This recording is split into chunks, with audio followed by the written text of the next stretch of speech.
12th, 2025. This is our 5 o'clock fiscal court work session. Please join me in standing for the Pledge of Allegiance.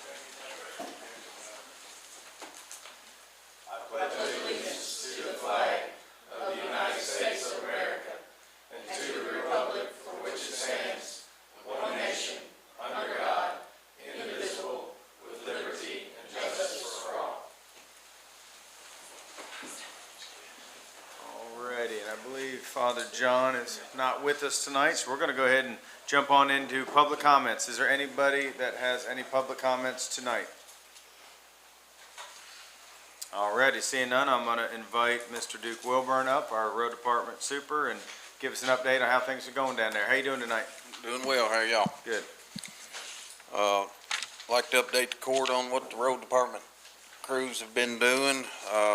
Running a mow trim most every day. Got a mowing crew out. Culvert crew. And just doing our weekly thing on our limbs and our Wednesday yard waste. So, Yard waste Wednesday. yeah. And a little update on what's been going on at the road facility. The guy's really close to wrapping up the building.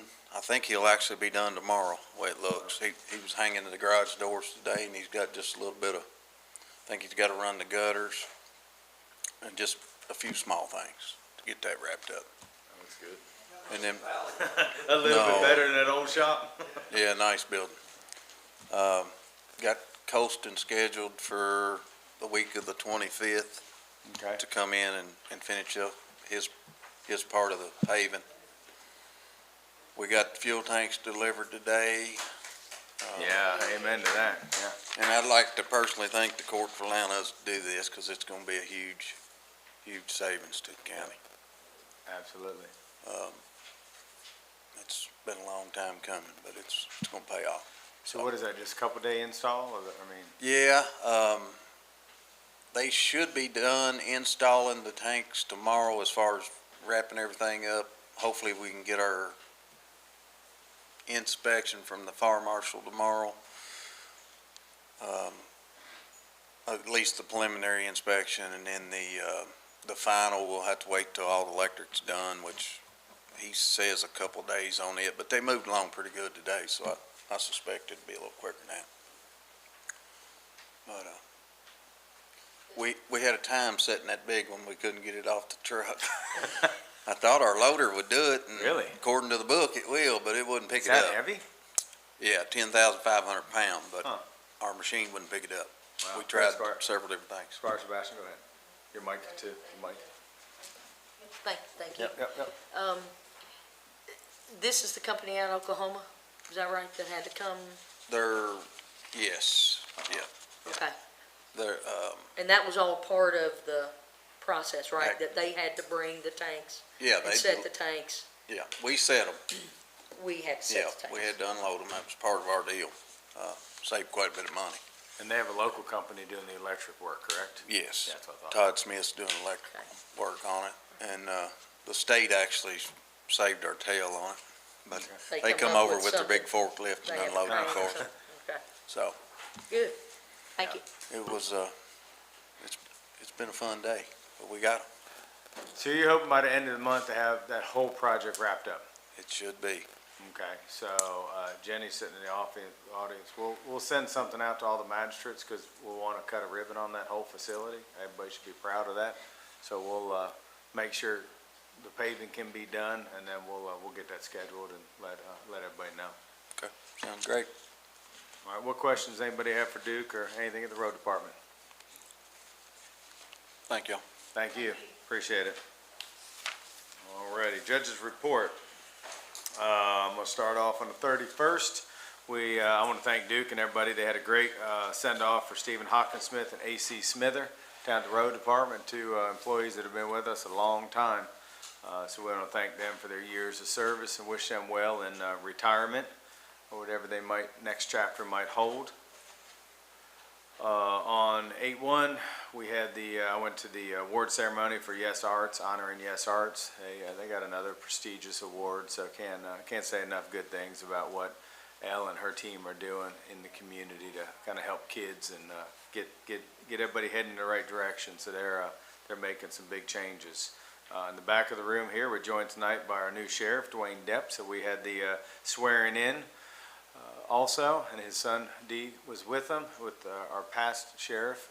And so things are going well, and we appreciate everything Sheriff Depp is doing. I talked to him earlier today. So next, went out to KSU to the press conference for the big L8 can't even speak. There it is. So that was a great event. You know, it was mostly just news cameras and stuff. It was kind of a last minute deal, but it was nice, the partnership, and I think it'll bring some really good attention to Kentucky State University and everything they're doing out there on the farm. So everybody should be proud of that. I think they're second biggest research facility in the state when it comes to colleges. So that's impressive. Next, Lieutenant went and see the Lieutenant Governor speak at the Rotary Club about pre-K. She did a great job as always, and there was a lot of good questions asked. I met with a new business owner here in town. Squire Sebastian, got to meet her yesterday. Diana Albaruto, I believe. She has a new Monte Carlo venue in the old Eastwood Shopping Center, so she's kind of joining forces. She came out of Lexington. She's working on her first Latino festival, and it happened to be the day after our international festival in September. Squire Sebastian, 27th, thank you. 27. I was trying to remember that. And then she's going to do a 28th too, so I think that's going to be a great person to help kind of us. And I appreciate Squire Sebastian working on that too. There's a whole lot of moving parts on that festival, so we're going to get some things going there. Most everybody was at the, Bobby Caudle was, is a great employee of Franklin County. He's unfortunately fighting cancer. This government really stepped up. I just want to say thank you to each and every one of you, to all the departments. Everybody should be proud. The baskets alone in the silent auction brought over $5,400. And that's very, very impressive. So just want to say thank you. And Bobby, very, very much appreciative. Squire Sebastian, you have something? I just wanted to add something to that, because it is a huge thank you to everybody. And these pictures show some really good things. The cooking crew back there, our road superintendent and our county clerk, Jeff Hancock and Dookie spent a lot of time back there, and Pat Hancock flipped out those hush puppies, which was really good. The clerk staff did a phenomenal job doing all the surveying, getting everything together. And we really have to shout out to Tanya Gordon, because she spent a lot of time out there that day, a lot of effort, and it showed through. Yeah. It showed through in the heart that everybody had for that. Absolutely. I just want to thank Jenny Durr. She put baskets together. She put all the baskets together, and she wouldn't let anybody transport them out there. I said, let's get them moved. She said, I'm taking them myself. I'm setting them up. So, but it was a great success, and everybody should be very, very proud. I mean, it was great to see past elected officials there, everybody, and it was all for the greater good. So Bobby's very, very touched. So just want to say thank you again, and thank you, Squire. Next, I went to the leadership Frankfurt graduation at the Foundry. It's another fine class there of people from all over our community, and just trying to get more involved, and that's what I keep preaching. Don't stop there. If you want to be involved in the community, get on a board. We need plenty of people to help us navigate everything we're doing here. On that same day, we had the Economic Development Strategic Plan announced at Kentucky State University. Jay Gardner and Associates did a great job. It's the first time Franklin County has ever done a strategic plan. So we have a lot of things to look at for that. Next is the Boys and Girls Club. Super cool ribbon cutting there. I want to thank you all again for helping the Boys and Girls Club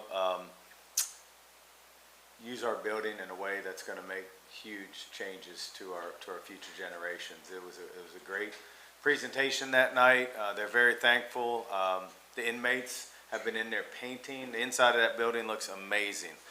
Thanks to you all, we put cameras up so everybody could be safe, but they are very, very thankful of everything. It's the first Boys and Girls Club that has been started in North America in 20 years, which is unbelievable. So right here in Franklin County. So yeah, that's huge. Between that and Wanda Joyce and Thornhill and all these things, hopefully we're going to start seeing a change in generations. So just want to thank you all for that again.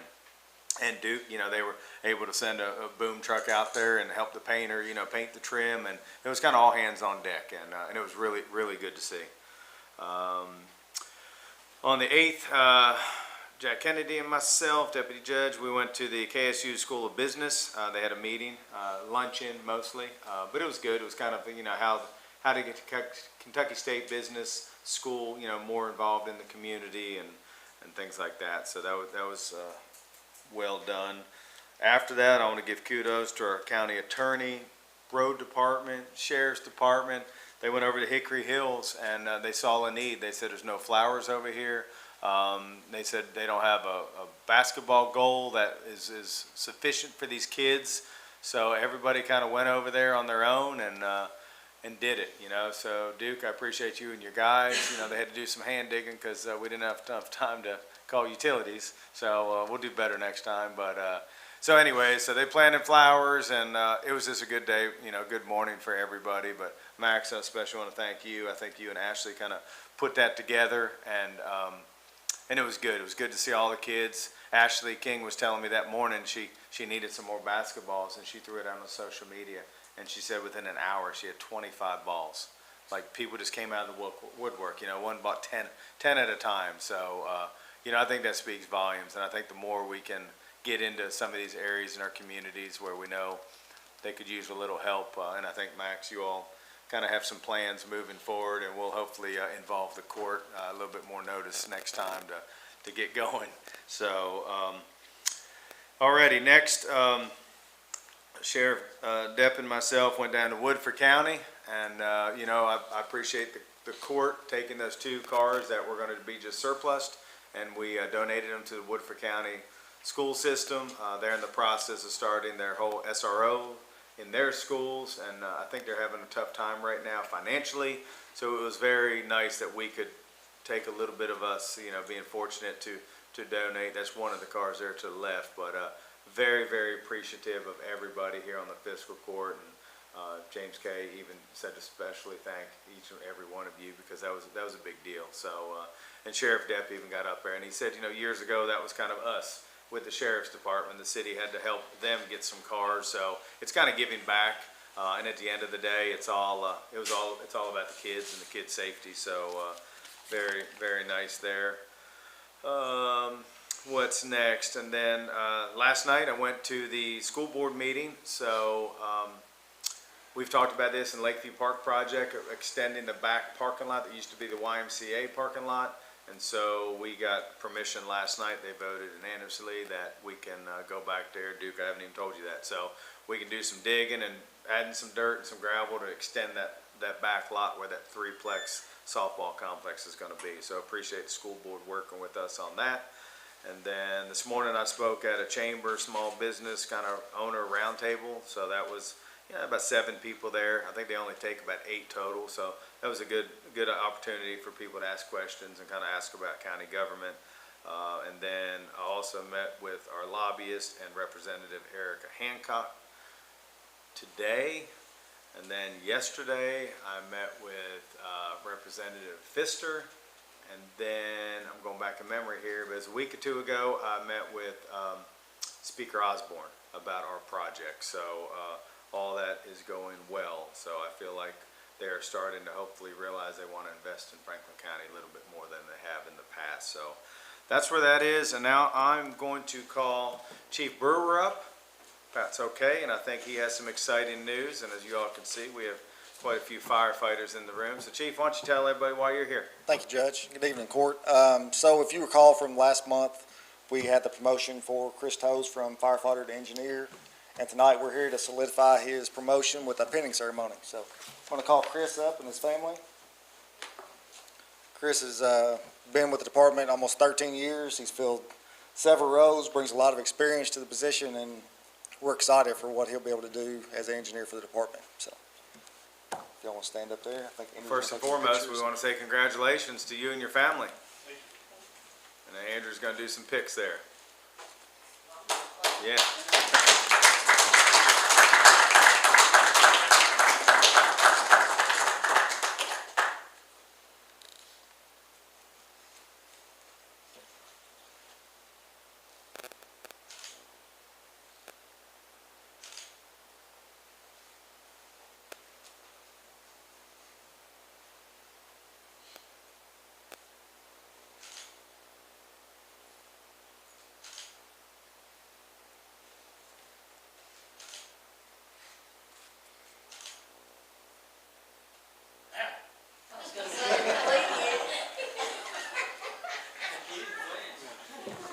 picture, just, yeah, the third, there you go. All right, 1, 2, 3.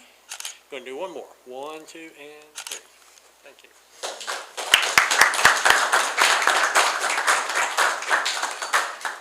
And now I just realized that I skipped over the agenda, and you're hiding over there. I didn't even see you, and I'm looking at it like, I feel like something's wrong, and I totally went out of order. Thank you, guys. I appreciate everything you all do. Stay safe.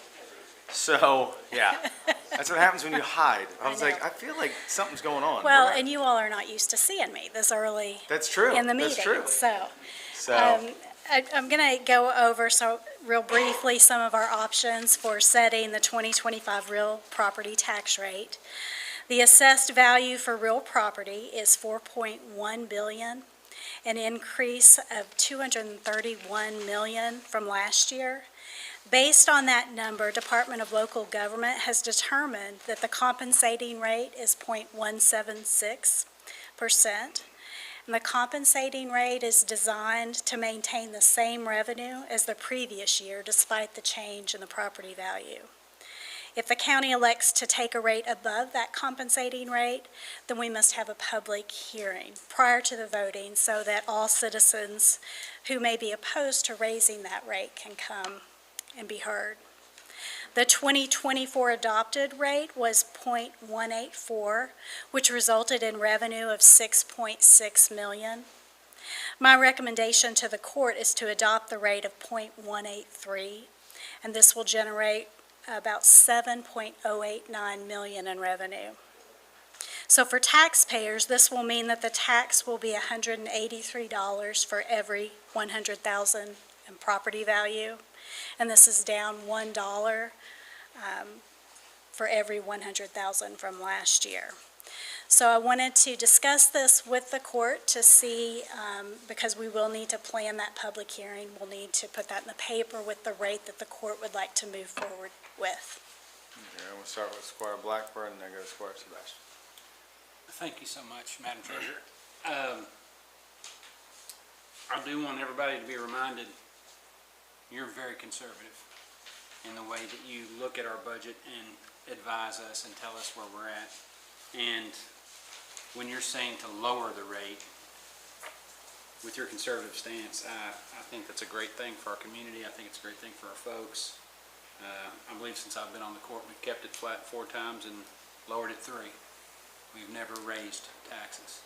And to be able to grow and still provide services and things like that and have a recommendation from you, who in all intents and purposes should want us to have more, I think it's a great recommendation. I appreciate it. Thank you.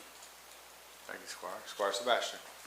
I just wanted to make sure I understood the numbers from revenue. You said it was 4.1 billion in Yes. property taxes, and the 200, and I missed the extra in millions. So that's an increase of $231 million from last year's assessed value.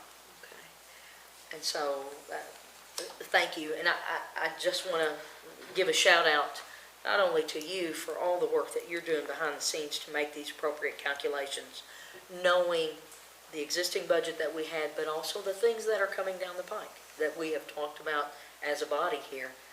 But also give a shout out to the PVA's office, because there is a lot of work that they have put into this. So PVA Roads, you and your staff, phenomenal job for getting out there and looking at things. Appreciate it. And, doing the due diligence for all of Franklin County, because you'll hear not only about it for the county, we're going to hear some similar information from the health department about keeping our community safe.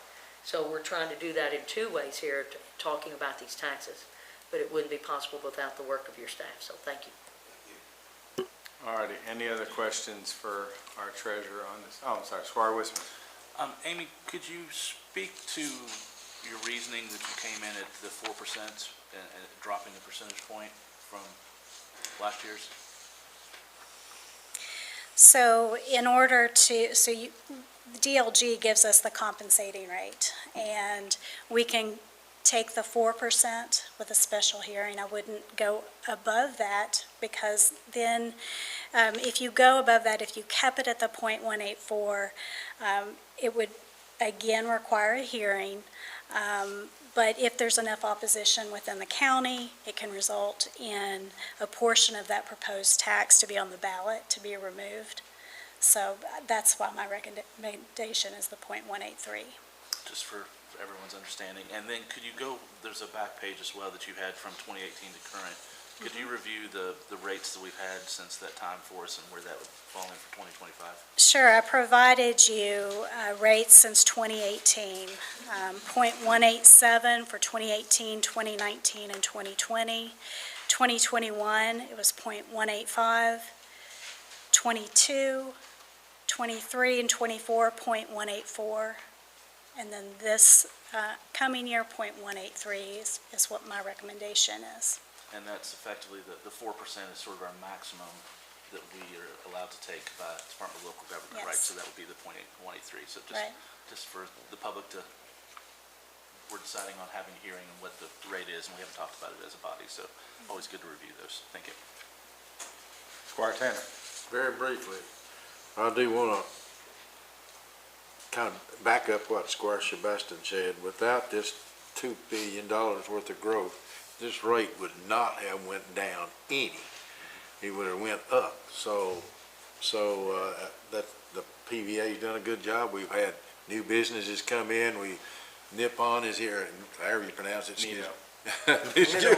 Well, okay, that's close. So anyway, without that, and we got goings on out here, the target development's all going to help that. But each time we have some growth, new growth, services have got to go up. And so in order to keep up with that, even though the rate went down, which is a very good thing, we still have to have a balanced budget. We have to look at the future. Thank you, Squire. Any other questions? I'll start with. Just one thing, if I can. Amy, you didn't mention specifically, but what, will you just state what's the, if we take that .183, what the increase over last year's receipts would be? It's roughly 482,000. Just will state, following up on the Squire's comments too, that I think a tremendous amount of growth in the community has not been just, development growth. It's been the transition of properties, improvement of properties, primarily residential housing, and the vast amount of sales our community has had in that segment in the last couple of years. And I think, Will, not putting words in your mouth, but most of that has come from those sales, I believe, without seeing a lot of new development, because a lot of that's online, coming online soon, but hasn't yet, right? So, Well, Will, you want to come be up? nice if Will could maybe Go ahead and introduce introduce yourself for TV land. Thank you, Judge. Will Rhodes, Franklin County Property Valuation Administrator. Actually, the bulk of this year's increase of the $230 million that Amy spoke about is the vast majority is from commercial. Okay.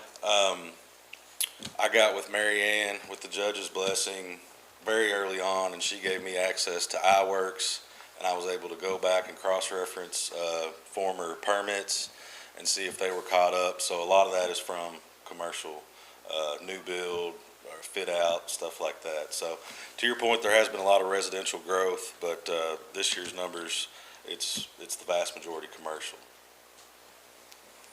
Thank you for clearing that up. Yes, sir. And if Will's I may, with us. Yeah, I was going to say, go ahead. if I may, I know y'all talking about tax rates, but I want to follow up on something that Sarah Grundy said from the clerk's office, I believe it was last court meeting. She spoke about something called Doc Alert down in the clerk's office, and we now have that on our website. It's on our main page, and every parcel you click on, any citizen can sign up for that free service and be alerted anytime something with their property is done in the clerk's office as far as titles or mortgage. So kind of in that cybersecurity, people are more leery of that every day. That's a free service for all citizens, and please utilize that, because I know we are the only PVA office with deeds and plats online, and that we've gotten phone calls of people kind of being leery of that, even though it's all public record, it being online. So this Doc Alert that is really through the clerk's office, just housed by us, is free to all citizens to utilize. So, Will, just to clarify that, because there was a little bit of a gray area last time. So if you sign up in Franklin County to be notified if somebody uses your name or whatever, does it work across the state and the other counties that are using the same program? It should, in theory, right? It should, in theory, it should work in Miami, Florida, because they'd be pulling the deed from here as well to Okay. go with the new sale. So, yeah, it's not just if somebody comes down here. Yeah, I okay. would think. I mean, I want to check with, Yeah, that just seemed like it was a little gray area, I think, again. so. And not, I know y'all are talking about tax rates, but Yeah. I did want to say Yeah. that because that's a great thing. I signed up for it myself. Good.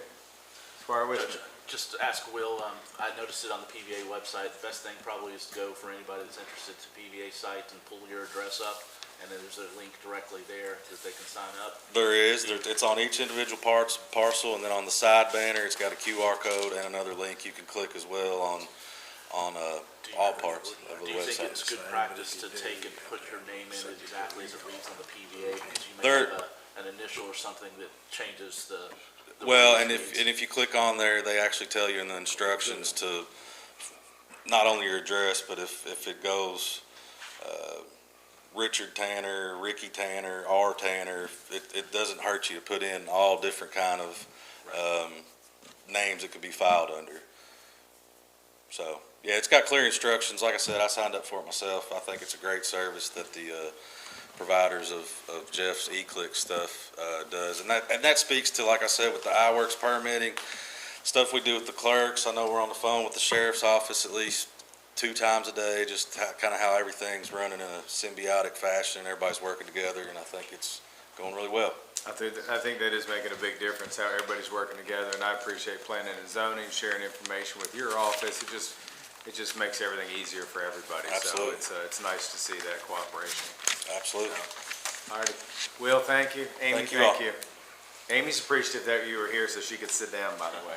Saw the smile on her face. All righty, next we're gonna go ahead. Any questions from our minutes from our July 30th meeting?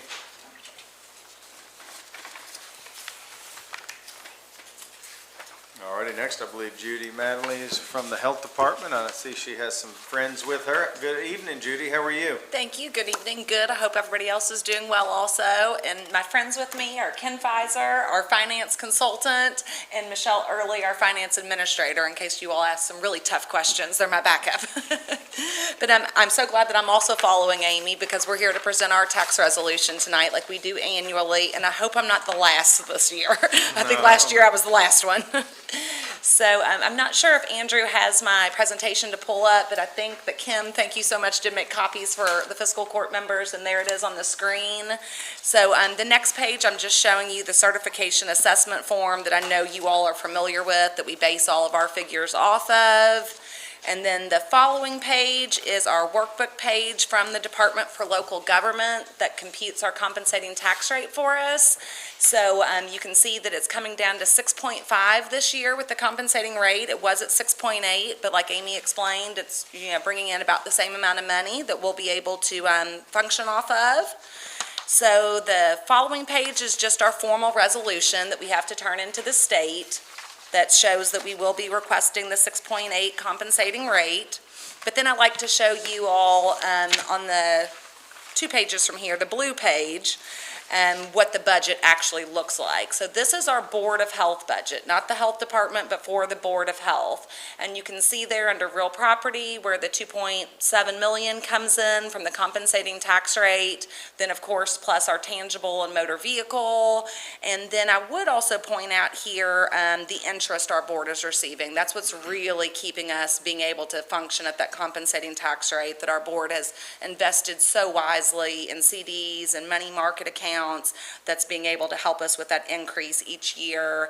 And our board is very much saving for our employer pension contribution. By 2030, the health department will be assuming 100% of that. So that'll be an additional $1 million that we will have to pay in our budget that we're currently getting a subsidy for. So that's why we're saving that money now that the renovation is over of the public health center.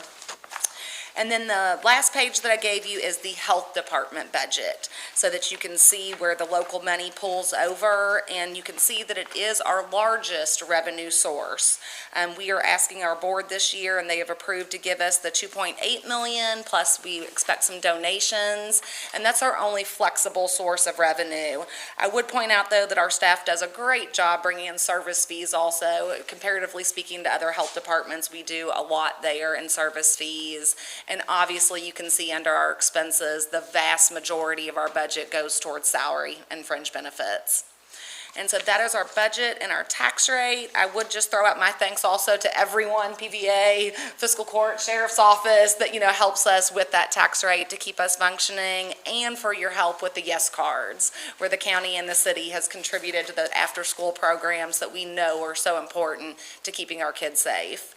And other than that, I know you all always ask me about concerns, so I will just throw it out there that we are really concerned about MMR vaccines right now. With the measles across the state and the country that we're seeing, we expect to see more of that. So give us a call, 564-7647, if you need your MMR vaccine.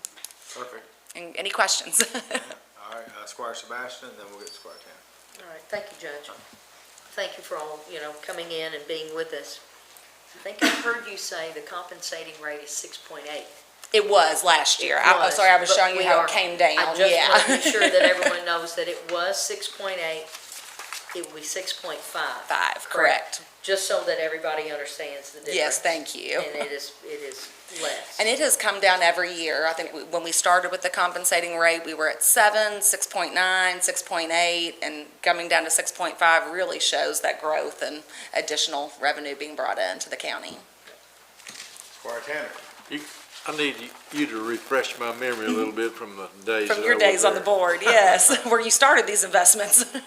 The question I have refers to the retirement subsidy. The state pays over $600,000 right now of the health department's obligation to the retirement fund. Correct.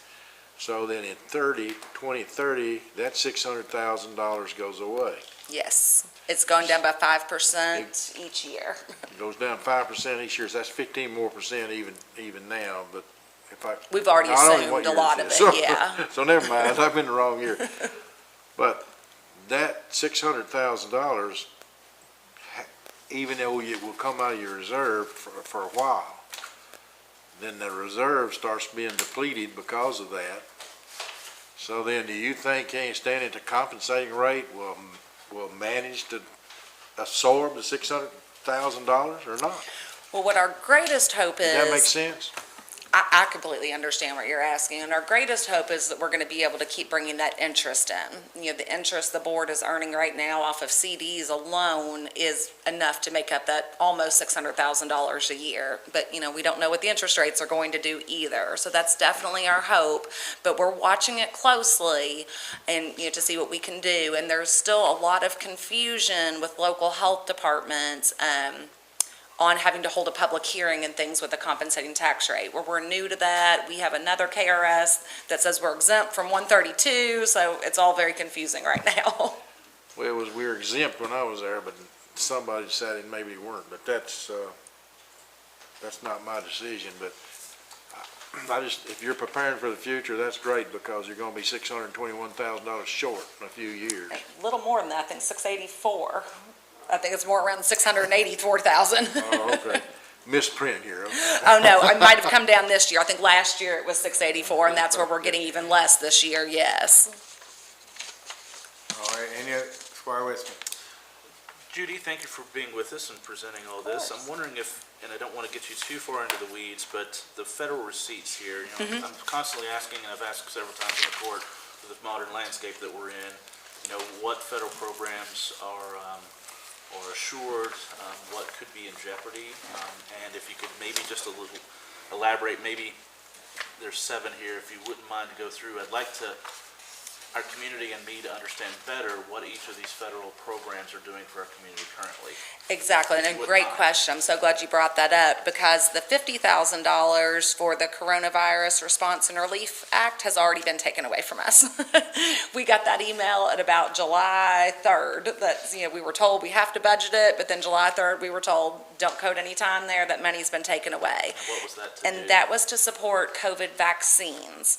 Now, we do still have, below it, the ARPA, some money to help with COVID disease investigation and testing. That has not been taken away yet, but like you were saying, I very much fear that that money could go also, since it's related to the coronavirus still. And the federal grants, the ones that say DPH, that's a multitude of different grants. It might be for family planning or for WIC as federal money, which I've not heard any jeopardy to WIC yet, like we have to SNAP.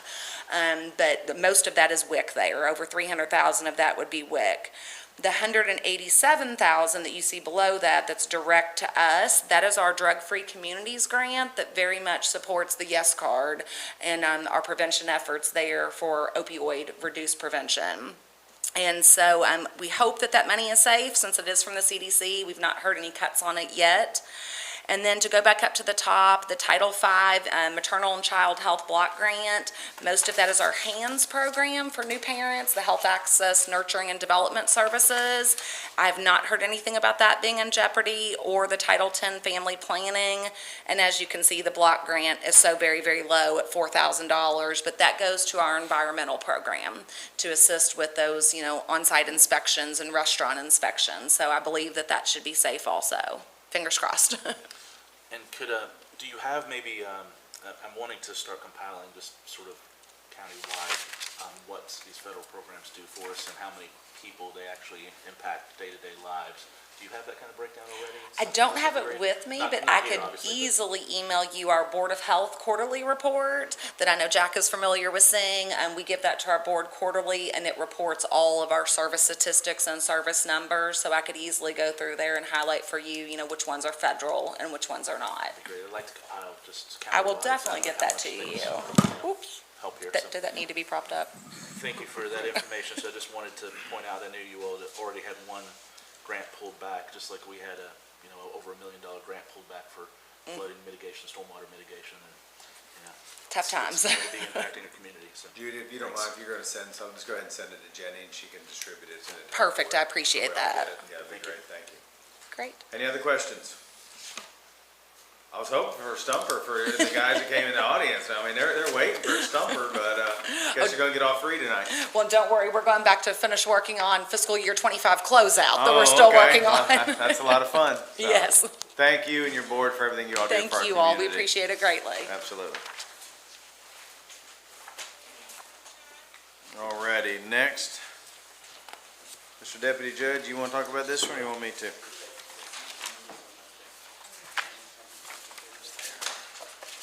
This is basically just saying that we're out of it. Yeah, this is the interlocal with the city that says that we're out of the Frankfurt tourism business. We're doing the Sports Tourism Commission with the county, and they're taking over the Frankfurt Tourism Commission. We didn't think this is, we thought when we did it months ago, that was it, but then they had to do it on their end as far as to say that we were, divorcing, as Eddie would say, and that we're doing the sports commission and they're doing the tourism. So this is basically what it, Max, you have anything you want to say about this? Everything look fine? Yeah. So Judge? Yeah, Squire. Could someone walk me through just the expectation of, will there be any obligation of the county to transfer any funds to the city for tourism in any purpose? There is an agreement here that I just want to be more transparent about what we're agreeing to, that effectively states that we're going to continue the payments for as agreed upon for the Grand Theater, the debt service on the Grand Theater, until that's paid off in about 15 more years. I can't remember the date exactly. And then that will transfer automatically for the city to use for a convention center space. That was not automatic. That will come back to us. Okay.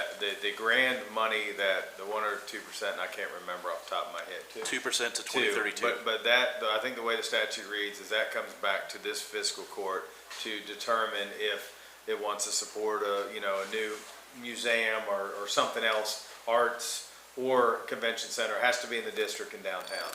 So, but that does come back to us. That's separate from the convention 1% that we've put towards that. But the intention is, and we're still working on the final paperwork with the Sports Commission, is that what we had negotiated with the Sports Commission is that the sports, with tourism, I'm sorry, bless you, they'll pay basically $250,000 for 2 years, and then it's the cities after that. And then ultimately, we're still gonna work. I mean, we've talked to the city about, leasing their fields out.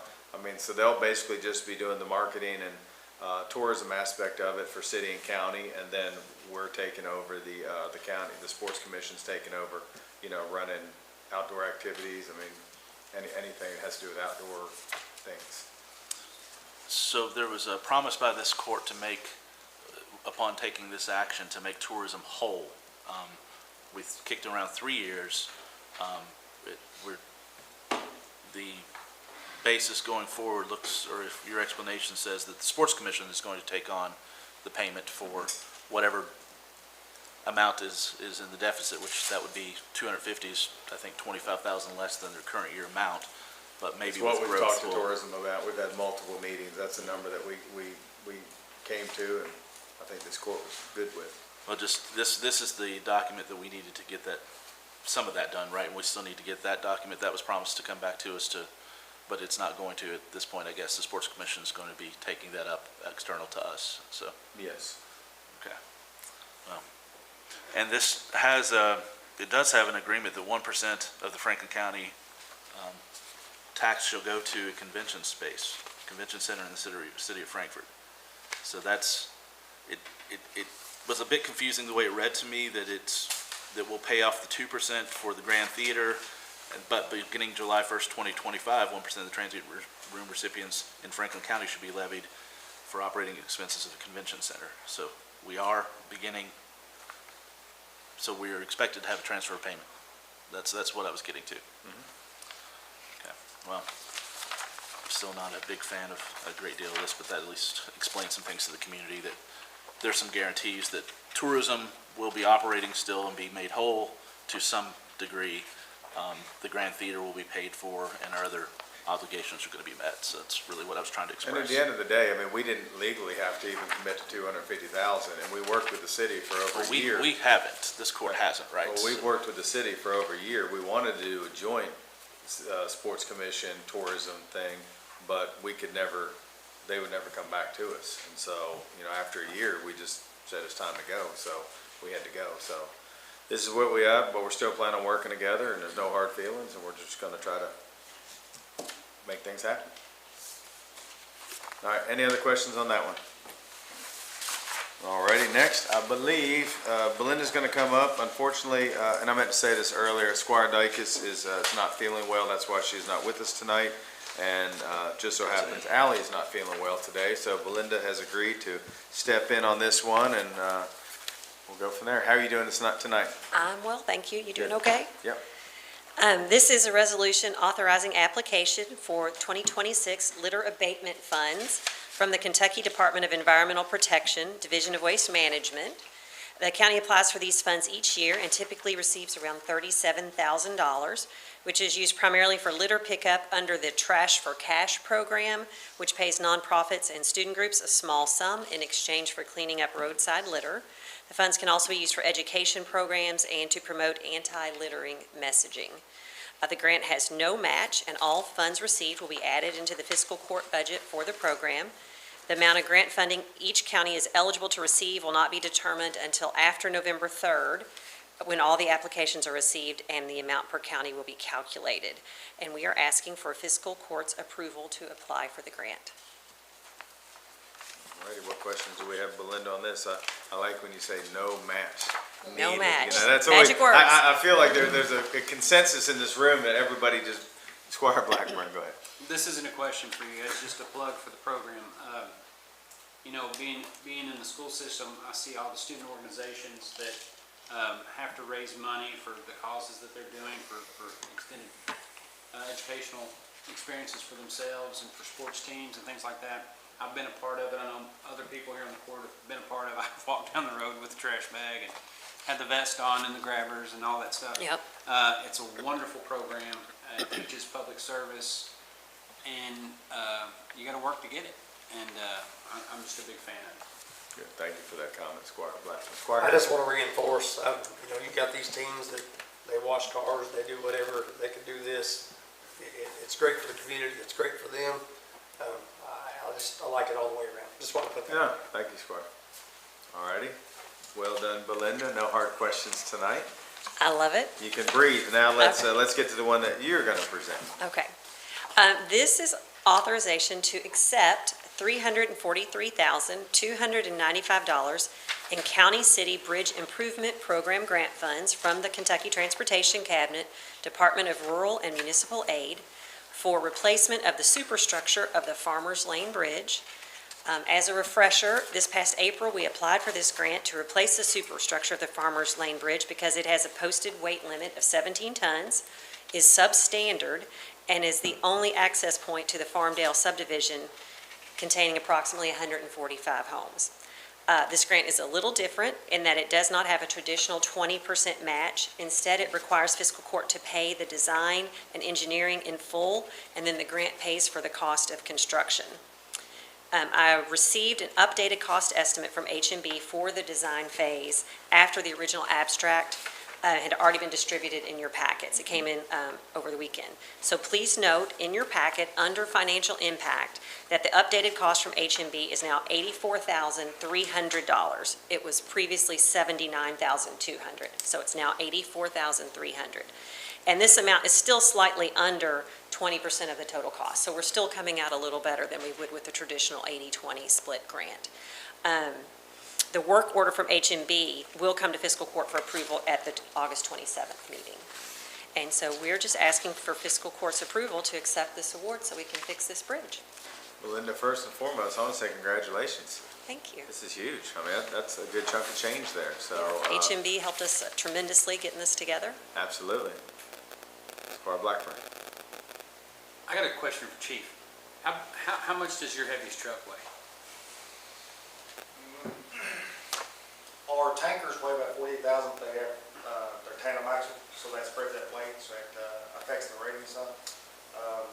So 48,000 is 24 tons, and this bridge holds 17. Yeah. I think it's highly important that this Get long happens. hose up We've ran into that issue before Yeah. on that, so what we do. Speed up, what do you do? That rating is per lane, from my understanding. So we Okay. kind of make sure the bridge is clear, the short bridges, split the lanes so the weight's distributed properly, so we're not over exceeding that weight limit, so. So you can stay in your lane after Sure. this. That's only on the single axle trucks. Our single axle trucks are right around 36,000. Awesome, thank you. Squires. I love that. Just drive fast. Drive fast. Squire I mean, what do you Sebastian, do? go ahead. Well, having it's in my district, I know. and it's an issue. Yeah. It's an issue for concrete trucks, it's an issue for trash trucks. Yeah. Depending on, where they are in the process throughout the day. Fire and safety protection, I mean, it is an issue just across the board. So it is phenomenal for the homes that are, there's about 150 homes out there. And the families that are gonna be impacted in a positive way with this. So can't thank you enough for everything. Yeah, that you you've gotta done. get to 'em. Yeah. It's huge. You gotta be able to get to them. It's not just offering them something better, it's offering them what we all should have. Absolutely. Period.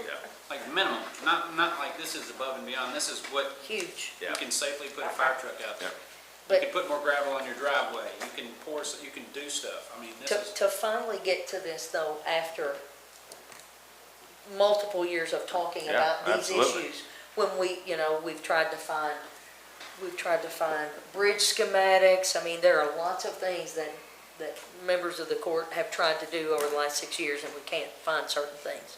So to be able to advance this, man, I'm beyond Well, and I excited do about want it. to say, and I want to thank Duke, so part of this new program is that Duke and I had to take a class in order for us to be eligible for this money.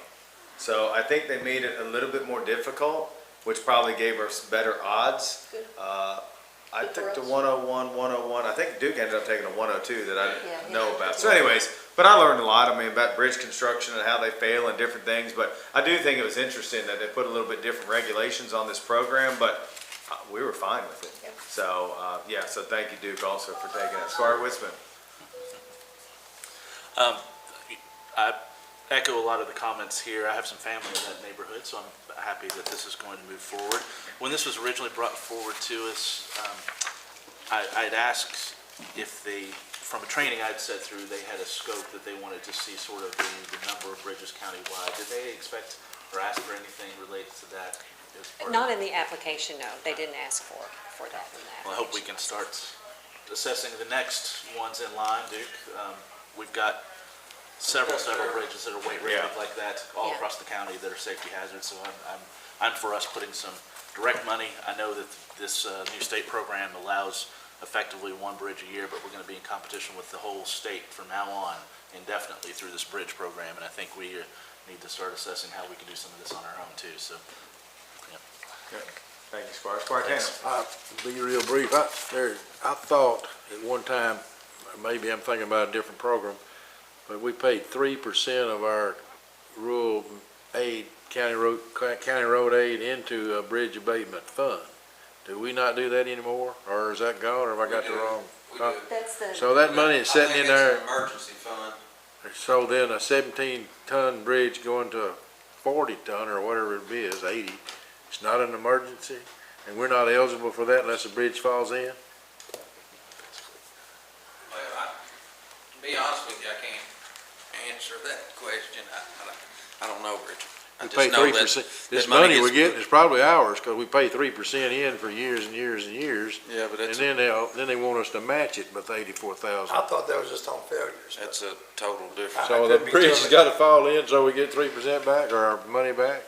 As an emergency fix. That's what I think. Yeah. I think there Yeah, I don't has think to it's be just a like the, I don't think it's just catastrophic like the Complete fuel money. failure, I think deck it's- failure. There has to No, it's a pool of catastrophic money, because failure. everybody's probably doing it. Duke, while we have you up here, if I Go could, ahead, Judge, Scott. do you know how many bridges we have countywide right now that are weight limited under what they should be? I think I have 2 or 3 in my district alone. I think we have 5 that's restricted, 5 or 6. Thanks. All righty. Any other questions? Thank you, Duke. Any other questions for Belinda while she's here? Belinda, thank you very much, and again, congratulations. That's a great thing. Thank you. All righty, next, I believe Chief is up. Judge. So this item is resolution authorizing the filing of application with Kentucky American Water Firefighting Support Grant. It's one we've been awarded several years in a row. It's not $343,000, so it's kind of hard to follow, but it's a little bit of money to throw towards some equipment to keep the department moving forward, so. They've been partners for a long time. Yeah, absolutely. I think Long time. probably since 2018, I think, 18, 19. So we've been awarded this grant for several years. They've been great to work with. Invited us to trainings at the facility at the Owen County line, so. Chief, while you're up there, I know it doesn't show this, but let's go ahead and jump to your next one. So Okay. you all put an RFP out, I believe, For boat bids, put it back out, right? we did. We re-advertised. We ended up receiving 3 bids this time.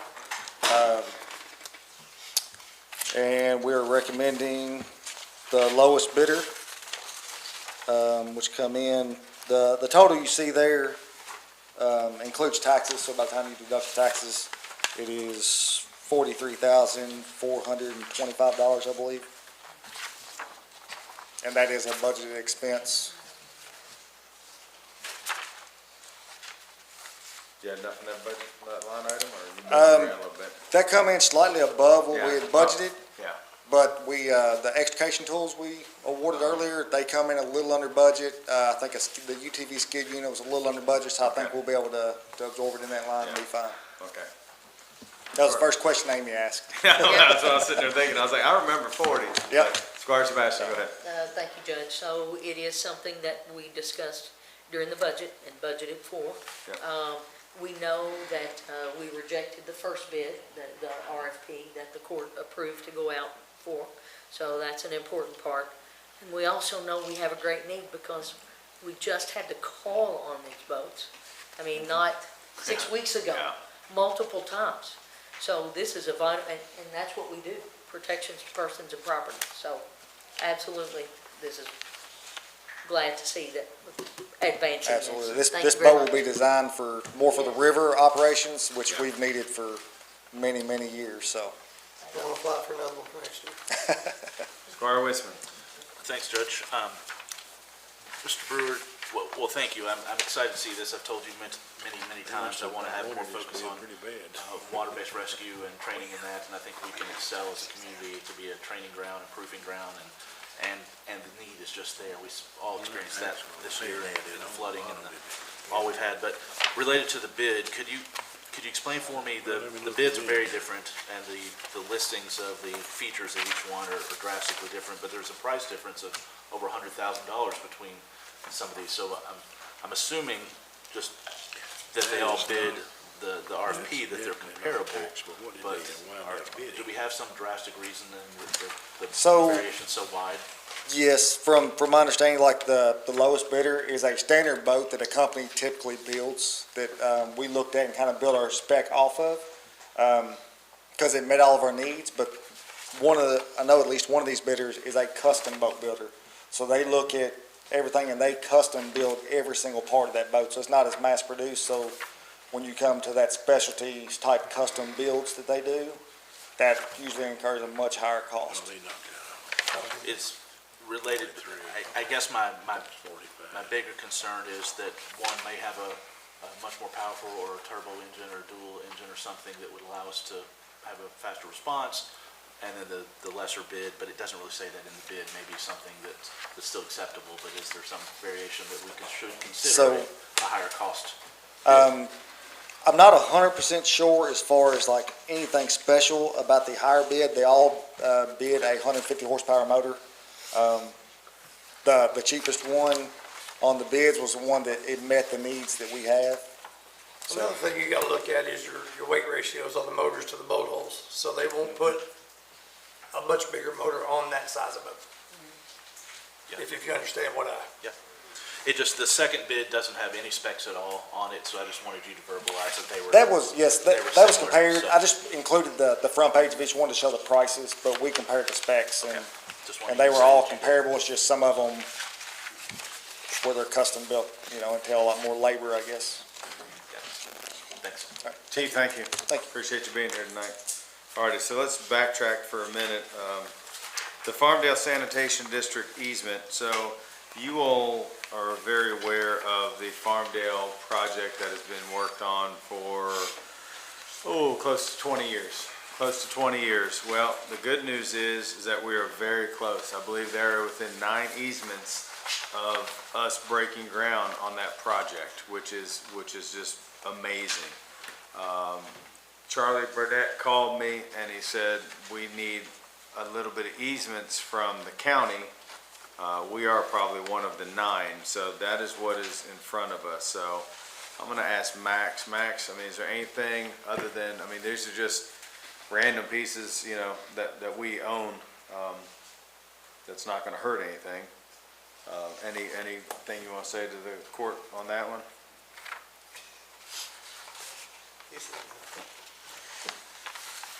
So, it's nothing, not a whole lot to talk about here. It's just a legal document saying, we have to sign this, gives me authority to sign it, and I'm hopeful, they're already working on the RFP to go out.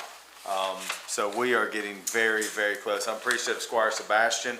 Last year, when we contacted the KIA and DLG and Division of Water, we had a group meeting. We took our engineers with us, and after we presented, they looked at us and they said, we had no idea it was that bad.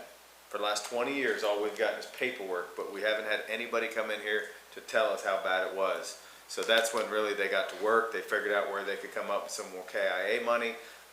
Division of Water had the idea of splitting it into 2 phases. So first phase is $14.75 million.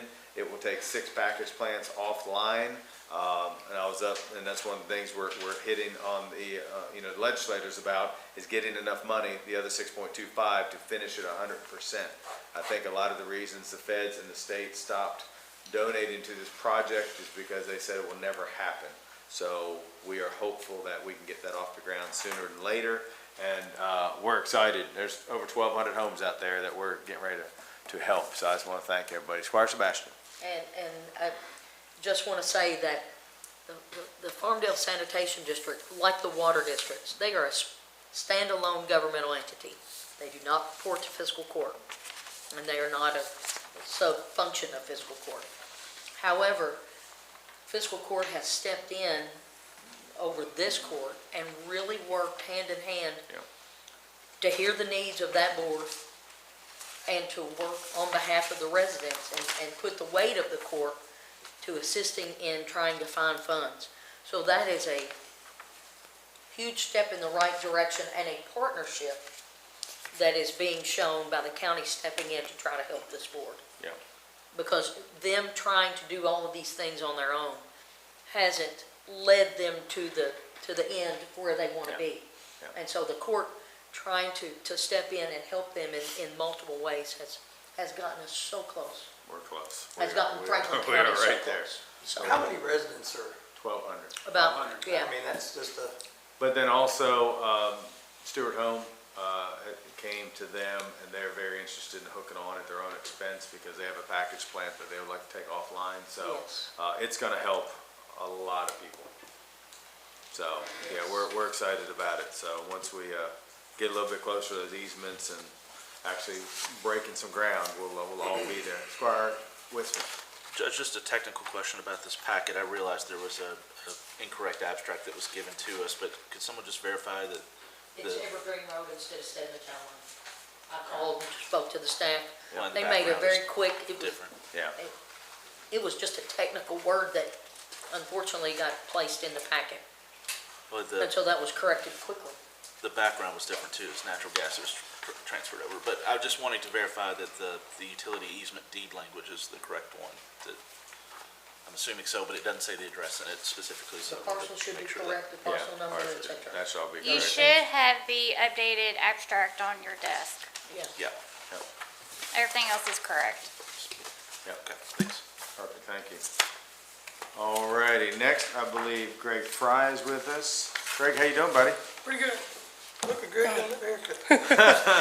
Hey, I He's just all want to, slick back, I mean, yeah. hey, I just want to thank everybody for coming out last week if they were able to make it for Bobby's thing. That was really nice, you know. That's a good thing that we were able to do. I really appreciate it. It was a great turnout, so that's the first thing I just wanted to say. What y'all have in front of y'all are some bids that we sent out for the sheriff's roof. One of the bids had to be kicked out due to the fact that they did not show up to the mandatory meeting. I think what we're going to recommend is the lowest bid in this packet. That is up to y'all on voting. So, if y'all have. Squire Sebastian, then Squire Blackburn. Well, we're probably gonna have the same kind of, I'll let you, No, you got your hand, you got your mic on. well, Paper, scissors, rocks. you know me, I'm happy to let anybody else ask questions for me, Go ahead. because I'm gonna have Yeah. 30. My question is, in looking at this, it appeared the shingles were about the same, or the same All grade. three companies It are the looks to same me like- completely. Everything's apples to apples. Everything I saw, I didn't see one thing Yeah. that was a step above. I mean, Yes. they talked about, you know, the guttering Yes, and, the ice, everything. so It was apples to, and that was the part of the mandatory meeting. And the one gentleman that submitted a bid that didn't show up, I think it was still apples to apples, but he should have been there at that meeting, because I wanted to make sure, because I've seen in the past when someone will bid on something, but bid something else, and then this company will bid something else. I wanted to make sure everyone bids the Absolutely. proper stuff. Absolutely. So, that's So what. that was my question, just, but from my reading, everything appeared apples to apples. Yeah, To yes, use your terminology, yes. but I just wanted to be sure that it was the same from the meeting. Yes, All right, yes. thank you. So we did check today, both companies are in good standing in Franklin County, both companies are in good standing with the, Attorney General, all those things. So, you know, we really looked at this. Yes, we wanted to make sure there's no issues with either company. And like Greg said, when we kind of had a conversation earlier, I said, you know, you knocked the one out because they didn't follow the rules. That's bottom line. And then for me, if it's apples to apples, it comes down to the lowest price. I mean, so that would be Ideal Roofing. I mean, I think that's how we should do it. So, does anybody have anything else to, Squire Blackburn? I just wanted, did any of the companies say how many square shingles they were doing? they did not know, but I know they all got up there and measured the whole roof and everything, so, This Eagle View thing, I know it's a separate service from Yeah. County. That was pretty impressive, and it said the exact number, but the company that was putting the bid out did not. yes. And then this one, that says the exact number is a little bit different. Well, I know, 2 years ago when we were having this issue, because this is actually an insurance claim, it was in the $50,000 range, and that's where these bids are. So I know that's what I think the insurance company originally bidded out, what the project would cost. And we have to pay a percentage of the deductible now too. So we've budgeted for it, but we budgeted for it too. So is that like for depreciation or whatever? It's 10% of the building value or something, I'm not 100% sure, but it's like, and I think that includes the contents and stuff. Somehow, something of that nature. And There's that's a new what I was- formula Keiko came up with. I think it just kicked in maybe last year. Yeah, it was. Yeah, it was It just was last year 'Cause- because this roof issue happened Yep. and we And- yeah, decided, because- let's hold it until the budget season and here we are. Yeah. Squire Sebastian. I did want to ask, I know when the bidders signed in, Ideal signed in as Richmond, but they have an office here. Yes, they have a Frankfurt office They have a as well. Frankfurt office, so we're Yes. all good with that, right? Yeah, We're all good with Frankfurt? Yep. Okay, just being sure. No, yeah, that's good. I meant to ask that earlier, that was Yeah, the other part. yeah, no. Yes, So we're, Well, that's absolutely. very important. so we're at about $450 a square to remove and replace. Sure. I mean, You're the that's- calculator over there. blowing my mind. Yeah. It's, that I don't know. I'm not a roofer. But I have to admit, I it mean, is from a top of guy the who used to line. bid It a has- lot, that's competitive bidding. I mean, that's what you want to see. It It's- doesn't get any better than that. It's a 50-year manufacturer warranty. For roofs in the last 30 years. Yeah. That's a lot. Is that 50 year for the shingle? For the shingle, that's a manufacturer warranty. There's a 10-year workman, and then I know y'all offer another one. Can I make a point? Yes. That 50-year is incorrect, that's only for residential. This is a commercial, it's 40. It's 40. Okay. That's through GAF. I was gonna say, yeah. Good luck getting anything after 10. Okay, any other questions? Squire Wisman. Judge, just for devil's advocate, was there ever a discussion of putting a metal roof that would have a longer warranty and more stability in our With it, changing climate, you know? I would say with it being an insurance claim, it has to go back the way it was. I will say, when we had a bunch of ice and snow, the gutters almost ripped off the garage this winter when we had all that ice and snow, and that's a metal roof. Metal's around 50 years as well. Yeah.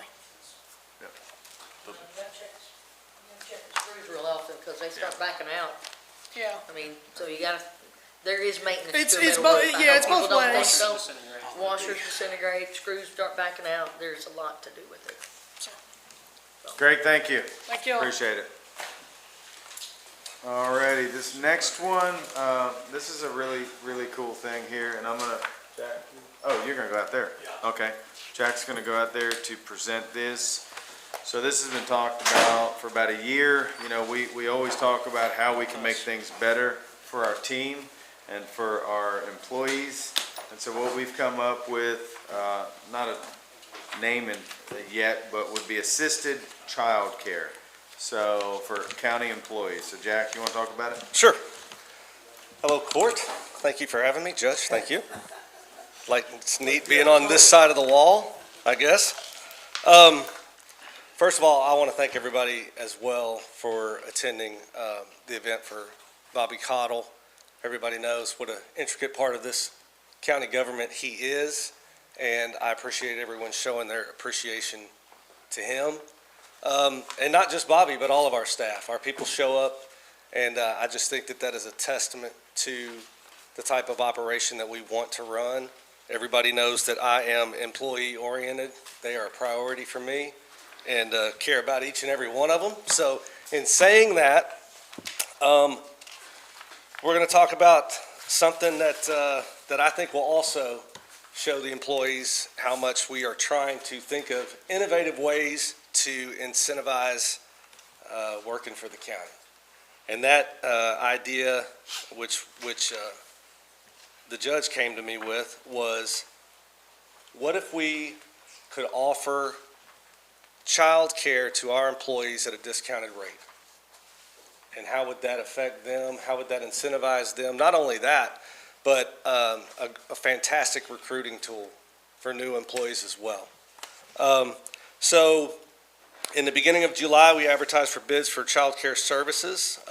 The idea is to partner with a licensed facility that will allow us to offer those services to not only county employees, but the county employees' children would be offered a discounted rate. That is to be negotiated still. But we have a suitable location for this next door. We've had state inspectors, fire marshals, everyone come and look at the area that we're talking about using. We discussed it with the tenants that are already in that building, and everybody is on the same page. This space is space that the county owns, but we don't use. So what better way to use it? The space will be secured to the specifications of the state inspector, and those funds have already been budgeted. So that's good news. Also, we've been in communication with the First Methodist Church next door. They are open to allowing us to use their outdoor playground. It's right across the alley. And also, they will allow us to use their indoor gym facility if the weather is not good that day. So the pickup and drop-off will be located in the alley. There's a secured door on that building on the back side. So pickup and drop-off will happen there. And then that will eliminate any type of traffic concerns that we might have, flooding West Main Street in the morning and in the afternoon. Pickup will be at 7 a.m., or drop-off will be at 7 a.m. Pickup will be between 4:30 and 5 p.m. And we can adjust those times however we feel it necessary when the time to develop an agreement occurs. This applicant, or this bidder, is licensed by the Division of Regulated Child Care in the Office of the Inspector General within the Cabinet for Health and Family Services. They've had no penalties. The provider is expected to participate in Kentucky's All-Star program with the goal of reaching a rating of 3 or above within 2 years. And what that means is they will still be working towards some different types of certifications that will allow them to do even more than what they're already certified to do.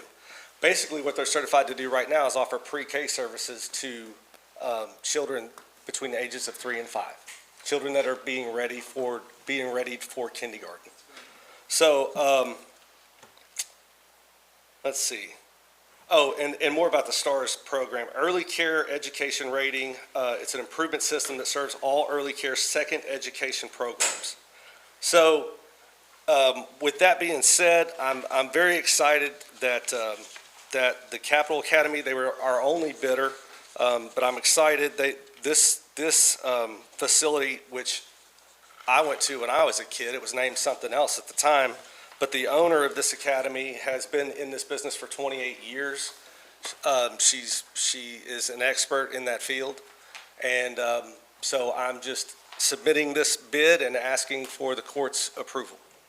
Before I open up for questions, let me ask you, so you said there's another document that will come in front of us before. Correct. So this is just accepting this bid to negotiate with the company? Correct, so that we can work on finalizing an agreement that would just get a little bit more into the details of basically what the services will be, and then which a lot of them are included in this packet, but also what the percentage of discount we can work out between.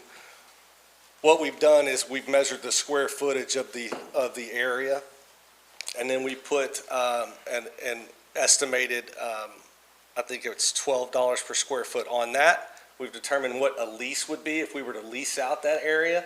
And then what we would do is discount the lease payment based on the amount of kids that we have attending. The area is capable of 24 children. And so we just worked off of numbers. If we had 10 county employees that had kids there and the other 14 didn't have discounts, what would the lease payment be? If we had 5 kids, what would the lease payment be? So that's basically how we've worked that. But once we get into the negotiating phase with the agreement, we'll bring it back to the court, and then you all can decide whether we go with it or not. Squire Blackburn. So you're telling me the financial impact to get this off the ground, get it going, is estimated to be around $5,000, and it's already budgeted because it's improvements to a building we already own. Correct. That's all I need to know. Squire Sebastian. Thank you, Judge. I guess I'm kind of confounded by the agenda item, not by the objective of what we're trying to do here, but in the execution of it. I'm confounded because I don't recall the issuance of an RFP for the purpose of coming before this body. The concept has been broadly and very loosely discussed some time ago. I think, Judge, you said a year ago or longer. And an RFP would have some touchstones for those who are bidding. But the court didn't have the opportunity to see the RFP, nor even know, as far as I'm aware, that it was out there. And also have input in what it would like to see in the RFP. I guess the challenge for me is without that opportunity, even though this could and should absolutely be a wonderful benefit for our working families, which I think we all want. Deputy Judge couldn't have said it any better. We all want that. It is not, but there is a process for this body. And, the purview of this body is to authorize these funds, as we've discussed here. As you see, it's not a great amount of money. But understanding the details of the RFP are important for all of that purpose. So I'm sharing that from my perspective about RFPs, because this body has said multiple times it wants to see them. And maybe I missed it, and you can ask the county attorney. I'm gonna ask county attorney. You can, but my point is, this body has said it, that it wants to see them, all of them. Okay. You can ask the county attorney, he can weigh in, but it's the decision of this body whether it wants to see them or not. And adding that layer has been important. So for me, that's an important thing. Just for me. I don't wanna argue, but let's say. This isn't for an instance- argument. I know, but let's say I'm sharing my RFP for the perspective. fire department vote. I'm sharing my The perspective. roof. I mean, it's Yep. something we do here on a daily basis. Max, we talked about this. Can you kind of, This isn't a pitting anything. No, I'm sharing my not at all. perspective, Yeah, which I absolutely. get the opportunity to do. absolutely. I respect that. I don't think there's anything that requires it to initially come before the court. I think as the ordinance is actually written, the ordinance states that the county judge executive puts out the RFPs and then the fiscal court approves them. I think that's by current ordinance that we have. Well, it actually says that the county judge puts out the RFP, and then the body authorizes the awarding of the bid. Correct.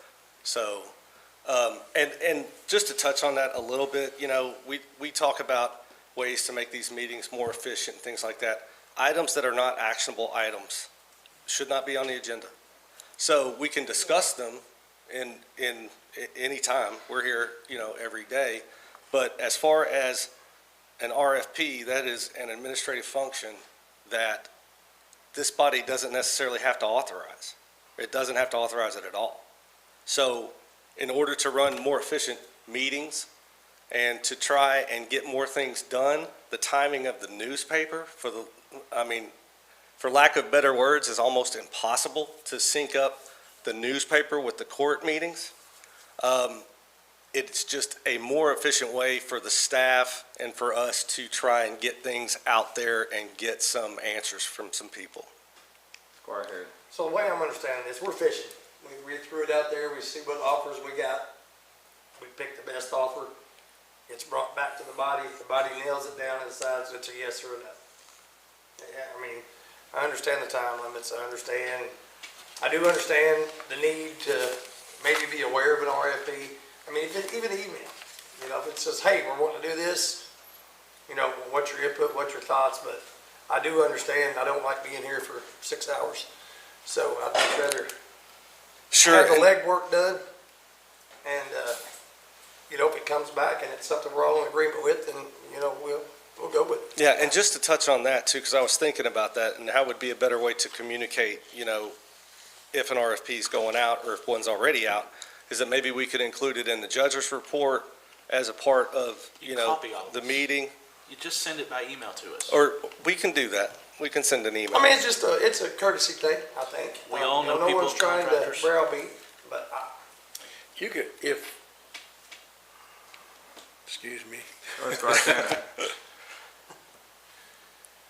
There is no limit to any RFP that wanted to be sent out that we have no control over. You could send out a RFP to tear down this courthouse, how much it cost if you wanted to. So without some kind of review, before it goes in the paper, I think is a little out of bounds. I'll admit that. We got this land before us. Nobody's objecting to it being a great thing for our employees, that's for sure. But I think we need to look at how we do that. Maybe we need to address it in administrative code. Absolutely. But a process to go through. Because you can't just say you have open arms to put out any RFP you want to put out or anybody else. I guess you could. It'd be up to turn them down, but then you've got to bid. You got a bid land here to turn down. With no option, either yes or no. So a no means they don't get childcare. The yes means we're gonna spend up to $5,000 and experiment around a little bit, I guess. I'm not against any part of it. There's some of the things I had run think by it'd some be a- other experts about the curriculum, but a anyway. great recruiting tool for the county. I do agree with that. As far as, the heads up or whatever, I think that's just a common courtesy. And That's fine. I I am not trying to do anything against this court. We communicate all the time. It's just, there's 10,000 things that go on a daily basis here, and we're Oh, I trying to be guarantee you. efficient and get things out. I agree, communication on this, we can do. We should have done. Just give a heads up. Squire Wisman. Judge, well, a couple of things. Everything's external to, or my comments are external to the person who responded to the RFP, who I've worked with a great deal in this community and is fantastic, and I'm glad they made a bid if we go down this road. But I just want to take exception with a couple of comments. Non-actionable items, this whole body is elected to have input to field what we think is best for our community. And when we don't have an opportunity to input slight details about a preference of this court to do something in a different direction that maybe is the standard. I just brought up a different type of roof replacement, that if we get a 100-year warranty on a different type of roof, which I know exists, maybe this court wants to go that way rather than issuing an RFP. And in the idea of saving time, it would seem to be better to have input for this entire body, but it's been a consistent trend that the body generally is limited in input, except through committee meetings, until things lay on our desk and the community expects us to vote yes or no. This is a big step, and this has not been just quickly. You all have been emptying out that building for the last 2 years, moving staff out of it. You moved all of them over into this building, you cleaned out some other things. Yes, because they're part of the team. They don't want to be in another building. That's what's making this team so good. With this idea that Has this was nothing to going do to be with this. in place, but I really am taking exception, again, that so many of these public notices and things are going out without us ever seeing them, when we should be copied on every single thing that goes out to the general public, so I have knowledge when somebody calls me to say, yeah, here's what we're thinking about that, or I can send it to somebody that I think would be a great responder for That's the fine. I think we RFP. established So that. We don't have a problem sending I think them out. we need to do that, but generally, I'm wondering about this thing. $5,000, if it's $5,000, should probably be a bid level. Maybe it doesn't have to be. I don't know what the scope of that looks like. I don't know if that's changing the carpet throughout the whole building. It's or a couple of security what. doors. That's all it is. That's not in the scope of this whatsoever, but we have a $5,000 tag item here to say yes to, but I have no idea what it was for. It was budgeted, by the way. We did talk about it in the budget discussions. How many discussions we get on budget as a whole body, it's finance committee and the judge and nothing to the rest of us. But Well, 24 we're here children every day, possible. Squire Wisman. We're here every day, from 7:30 until probably 6 p.m. So if you would like to have discussions like that, I would be more than happy to sit down with you and have them. I do feel like it is, because we're being judged on not putting things out when things are discussed in this office at length every single day. But never as a court, as a 7-member court for us to have input. Court is in session once every 2 weeks. Right. We're here the rest of the time. Right. So, The public expects us to have discussions as a body, Absolutely. make decisions. as a Absolutely. unit, not behind closed doors where the public. these doors are never closed. Anyway, We can have this discussion all day. we will I'm sure in the upcoming year. This is, you described some hours, but this is for employees of this county. And it always strikes me that we don't consider the non-traditional hour employees, the fire department, the sheriff's office, in the scope of this. So I'm thinking, if this is truly for all employees of this county, we have to be at a difference from the regular operating schedule, which I think is one of the reasons to create a program like this, right? Is to meet the needs of those non-traditional employees or non-traditional hour employees. Fire department is one that comes to mind quite significantly, that you have that 24-hour. Fire department, jail, yeah, and we can look at all of those things as we move forward, sure. Part of the discussion about how those hours would operate and how they, if sometimes they don't get to leave. If they have a call and they're, an employee is expected to pick them up, how are they going to be charged? There's something in here about, $1 per minute late. But if it's the responsibility of the employee to be at a scene of something going on in the county, how can we manage those things? Sure, all and those are non-traditional things that we can items. definitely address as they come up, for sure. And generally, I'm just wondering if you all took a survey of what the employee need was, or the take-up. We did, we put out a survey, and this was with our HR director, sent out a survey probably, I want to say, a year and a half ago, to employees. What the results that she received back were, I'm not up to speed on, because she's not been here for a little while. But we can look at that. But we did put out a survey to all employees. I'd really like to see that before approving something, if it's going to be a situation where we only have the need for a couple of kids. How do we make this worth the while? That's not a part of the scope at all. Well, because we're still going to get paid. So there will be a lease amount, and then the number of county children will be deducted from that lease amount.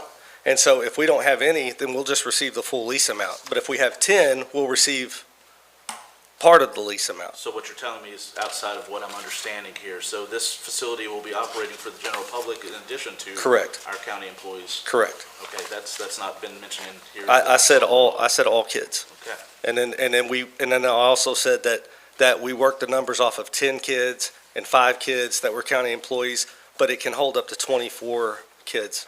And is that top 2 floors over there? What It's is the that third kind of square floor. footage? It's It's the third floor. yeah, I've got the square footage. I can give it to you. I don't have it memorized, but it is 2 just basically conference room size rooms and 1 office up there. And there's nothing up there on that side of the building. On the other side of the building, the clerk has his deed storage room over there, and then we have a DFI office over there. But if you're looking off of the elevator on the right side, we'll have everything down that right side of that building on the 3rd floor. And will the bathrooms that are currently there accommodate? I mean, they're built for adults, not children. They will. Yeah, we've had state inspectors there. We've had the state fire marshal there to all look at those things, the bathroom area and as well as the break area. I got, maybe sitting here, I kept looking, what's the capacity? I think he's mentioned 39 or something here.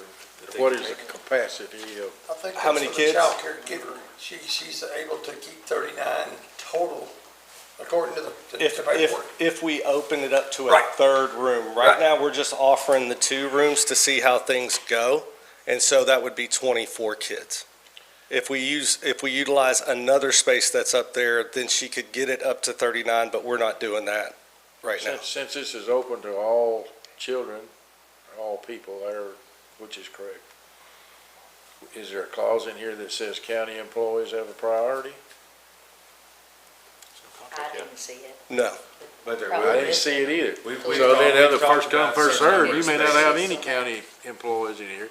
Well, that's where we negotiate in the agreement. We can hold spaces if we have, if we would want to hold 10, 15 spaces for county employees only, or if we don't have that many county employees, then she could fill those spaces as well. I think there has to be a priority for county employees' children. Well, and that's what this And is I all don't know how about, you- sure. How you word that exactly, but they gotta be accepted first, or it might knock somebody out. Absolutely. But And it's that's- not in here. Yeah, and that's what we can That will be in definitely the address next that. document that'll come before the court, when it talks about money and things like that. Have you talked about insurance yet? This would change our policy entirely, I would imagine, having a for-profit business We- inside of the current existing county offices. We've talked to Keiko as well as the Capital Academy.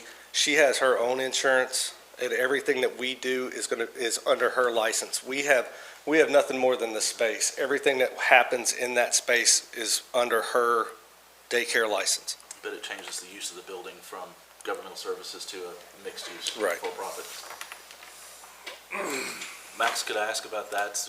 Is there any implications legally that we need to go through beyond an RFP like this that would change the use of a governmental services building to a for-profit? What are you talking about as far as liability lines? We would work out the agreement to reach as far as indemnification, things such as that in that agreement.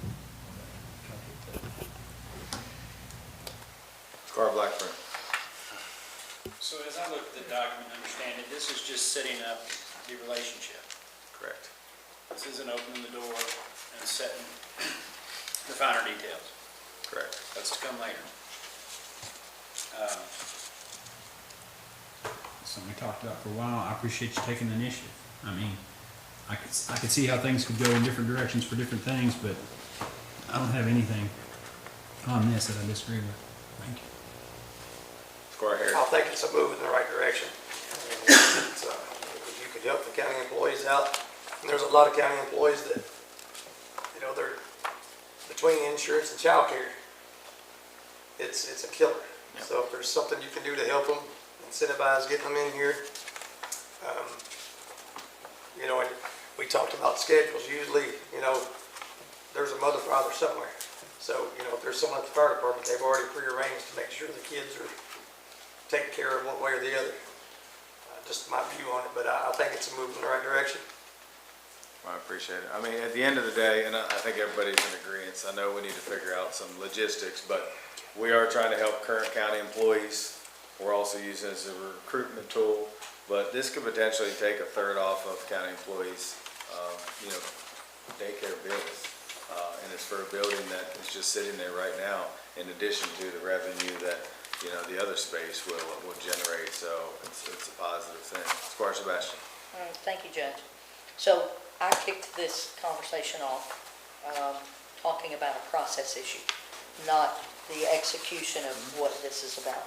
I don't think there's one person that doesn't agree with the execution of what ultimately will come from that. And again, let's be clear, it is not an entire building, it is a floor. Some people keep saying building, it's Yeah. not the No, whole it's building. just top Because there are government services in that building on multiple floors, and there will continue to be that. But I am hopeful that you have heard that there are some issues in processes.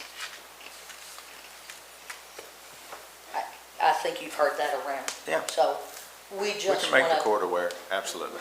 it is not a we, Yeah. it is not about that. Yep.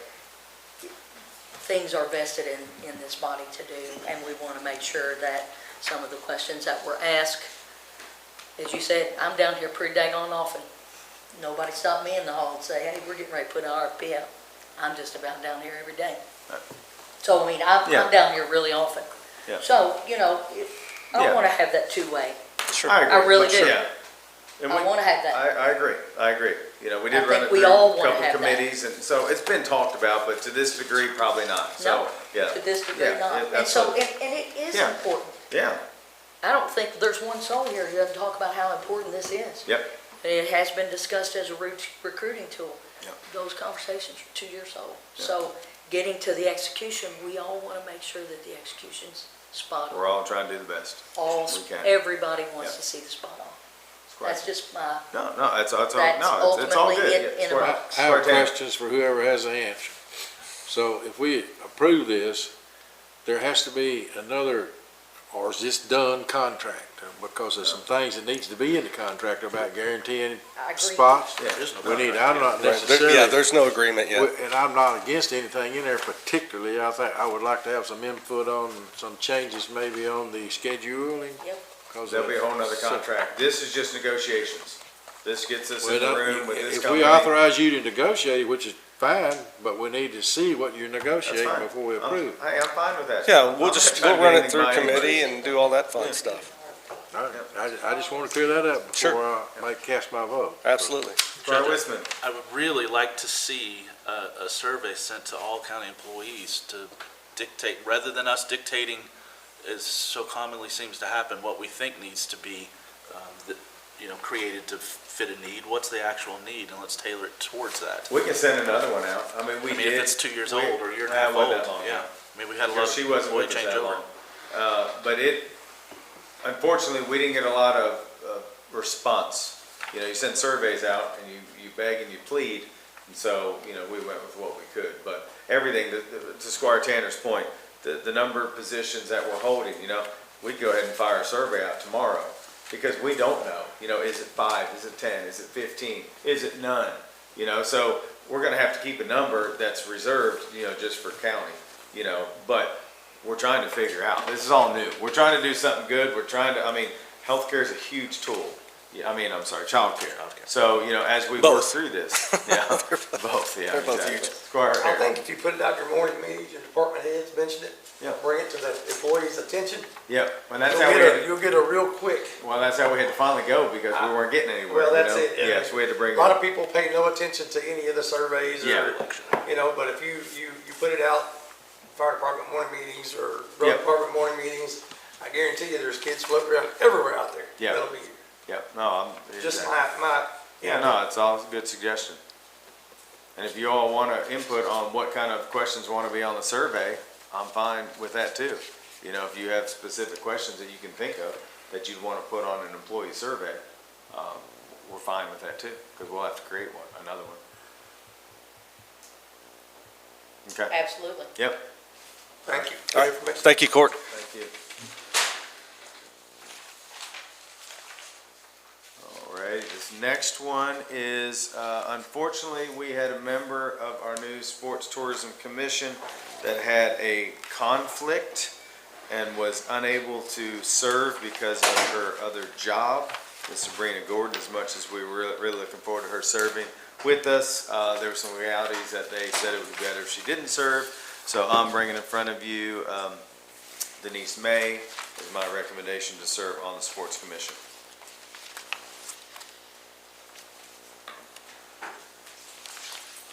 I'm assuming Denise is a female. She is a female, yes, very active in the community. I'm looking for, sorry, that was my fault. She's across the hall in a meeting, and she said when we got close, so I lost sight of that. So we'll wait for Amy, who's across the hall. I can never tell if she's hiding behind those walls, She's pretty good about, hiding now, so I can't tell. Thank you for sitting up there, Belinda, I can see you. And unfortunately, Phil's out of town, so he's watching us right now, so, hello, Mr. Phil, hope you're having good travels with your wife. He said he'll catch up with us later.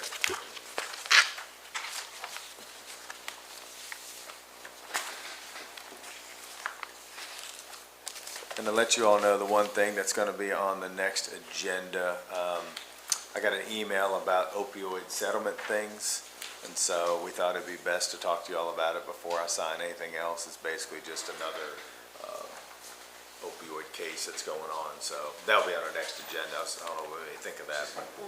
While you mention that, Yeah. Judge, Yeah, go ahead, just Squire. a moment of personal privilege. Yeah.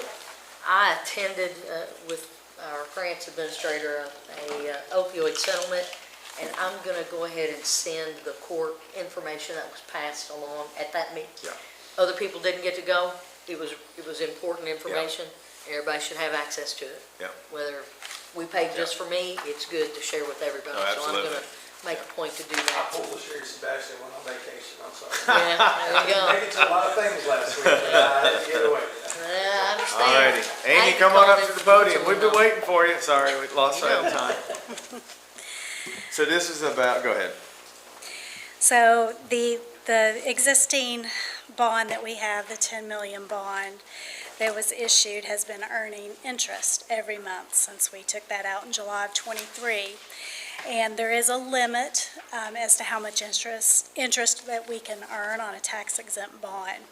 So Compass Municipal Advisors has advised us to have a calculation to show if we owe any of that interest back. And so Amtech is the company that will do that arbitrage rebate computation for us. And so I'm presenting that to you today to figure out if we have to pay back any of that interest. Well, you never know. We're hoping not. We're hoping not, but that's part of the game. Any questions for Amy on this agenda item? I know we've talked about it, so, all right, thank you, Amy. Go ahead to your next one.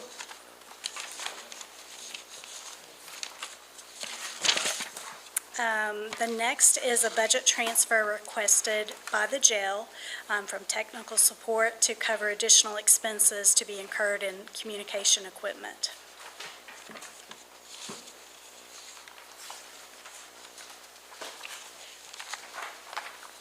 Any questions for Amy on this transfer? Seeing none. Next. The treasurer's report is for the 1 month ending July 31st, 25. Receipts, 3 million, expenditures, 5.3. Adding in the fund balance carrying over from the previous year of 29.6 leaves us with a balance of 27.2. And just a reminder on this first month, don't be alarmed. Expenses are heavy because we pay a lot of upfront, such as insurance, some of our softwares. Yeah, so, and then the revenues for the month of July are low, and that's normal. And then I've Everybody's wanting also, to do shiny toys first month of the well, that too. And I've, I'm looking at you, look, he's looking down. Go ahead, Amy, I'm sorry. and then the revenue and expense report as of August the 8th is included.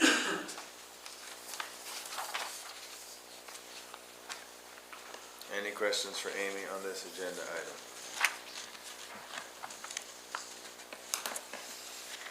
Amy, thank you very much.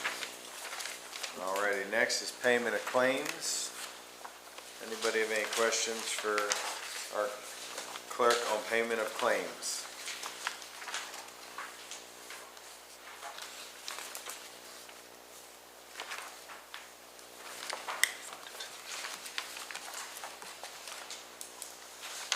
Alrighty, seeing none, next agenda item, authorization to go into closed session per KRS 61.8101CF, discussions of proposed or pending litigation against or on behalf of public agency, discussions or hearings which might lead to the appointment, discipline, or dismissal of an individual employee. So moved. Second. All those in favor say aye. Aye. All those opposed say nay. We're in closed session.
favor say aye. Aye. All those opposed say nay. We are in open session court. Thank you.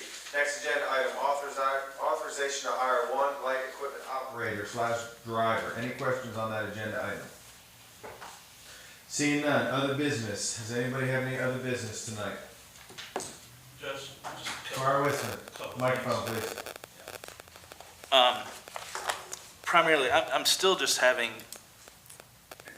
immense frustrations with our current trash hauler, and I want to start having some conversations about the services that they're providing. The contract, my understanding, is to renew right now for another automatic year, and then next year is it. But, I'm having whole roads missed. I'm having problems with cart replacement. I'm having problems with customer service, getting back to people and telling them wrong dates, and then things not happening that they're promised, and I'm just beyond frustrated. I've now taken to driving 25 to 50 miles every Monday along my Monday route to make sure things are done, and, putting out however I can to make sure that citizens are having their services done.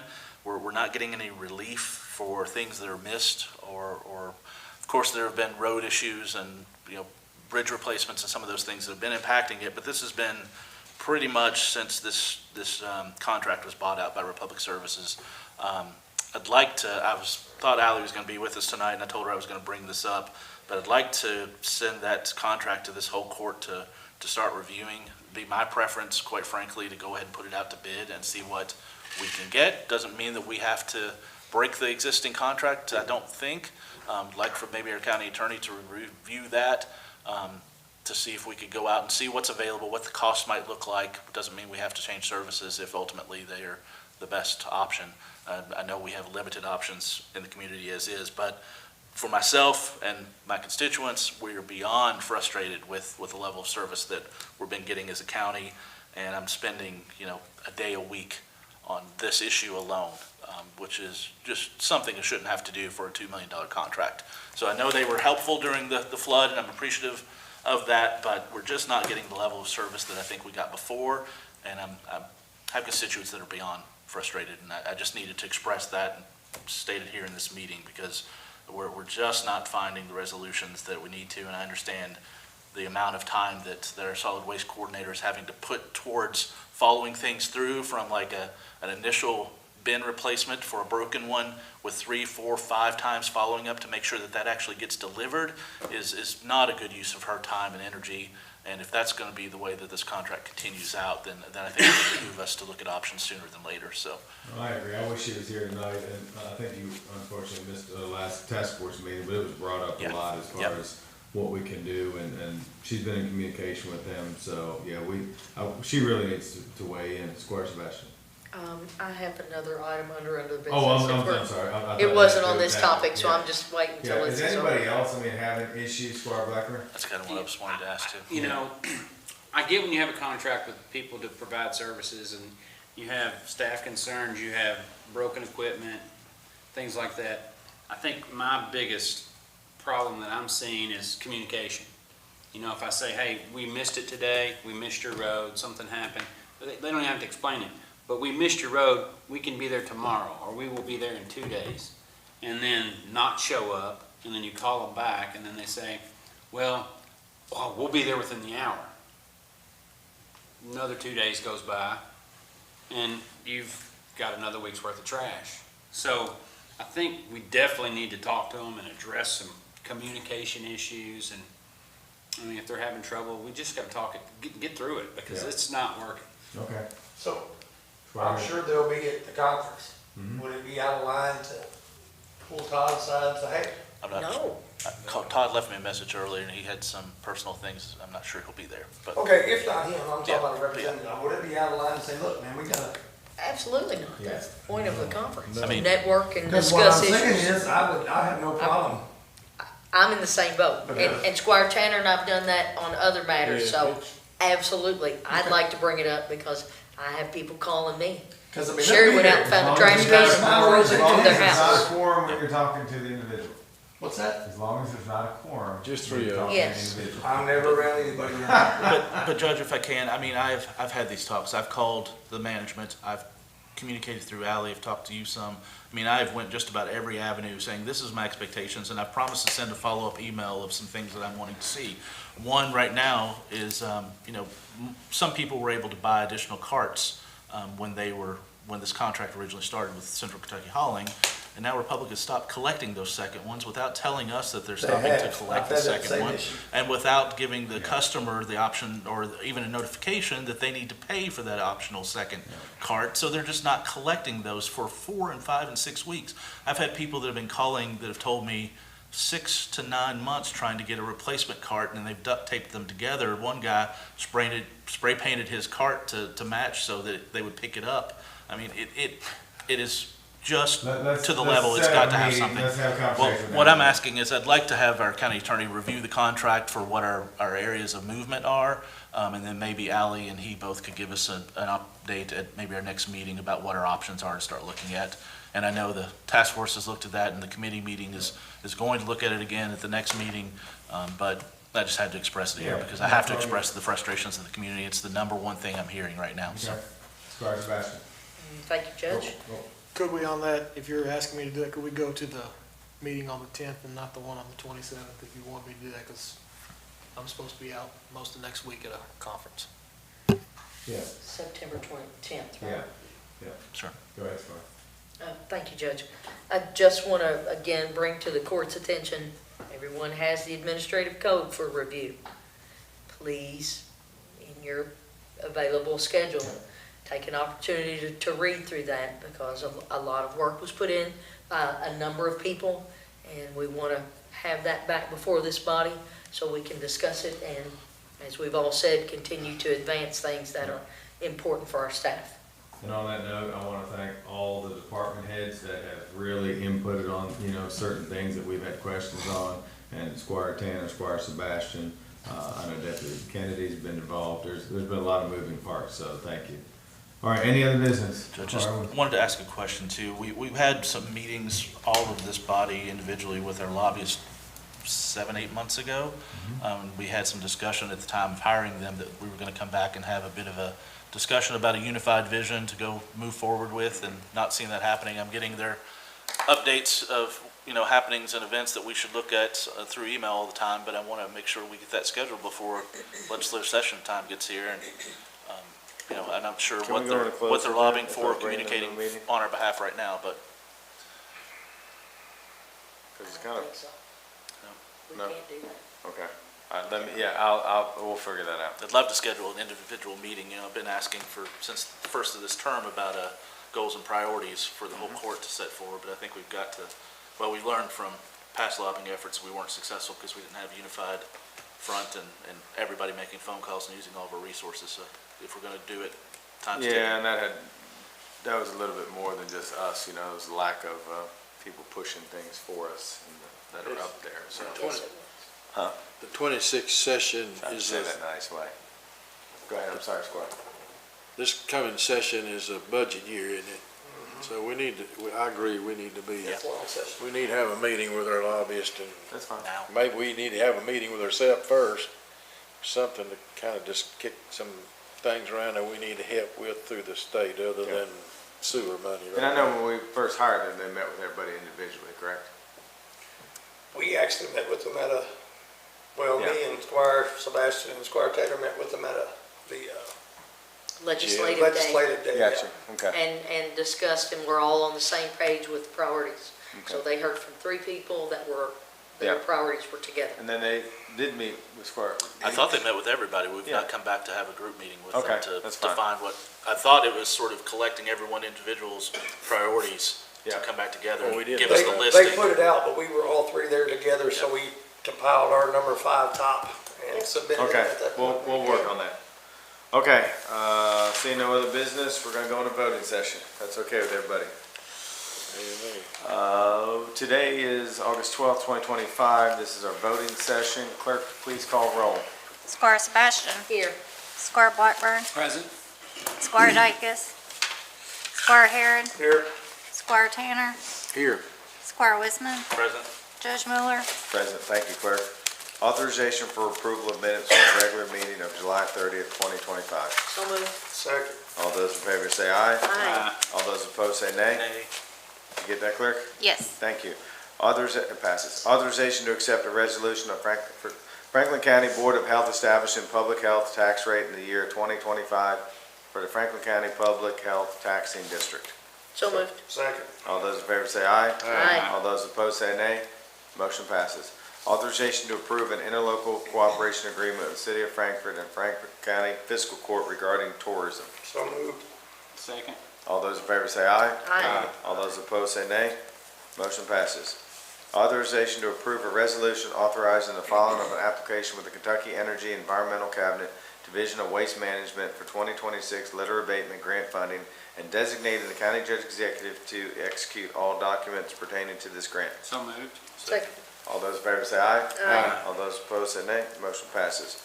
Authorization to approve a resolution adopting and approving execution of memorandum of agreement between the Franklin County Fiscal Court and the Commonwealth of Kentucky Transportation Cabinet, Department of Rural and Municipal Aid in the amount of $343,295 for the Farmers Lane Bridge project. So moved. Second.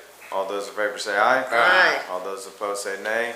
And I want to thank Belinda for working hard on that, so congratulations. Authorization to approve a resolution authorizing the filing of an application to Kentucky American Water Firefighting Support Grant Program for the Franklin County Fire Department and designating the judge executive to execute all documents pertaining to this grant. So moved. Second. All those in favor say aye. Aye. All those opposed say nay. Motion passes. Authorization to execute an easement with Farmdale Sanitation District on Evergreen Road, parcel number 051-20-03-018.02. So moved. Second. All those in favor say aye. Aye. All those opposed say nay. Motion passes. Authorization to award a bid to Marine Works for best bid for the fire department boat. So moved. Second. All those in favor say aye. Aye. All those opposed say nay. Motion passes.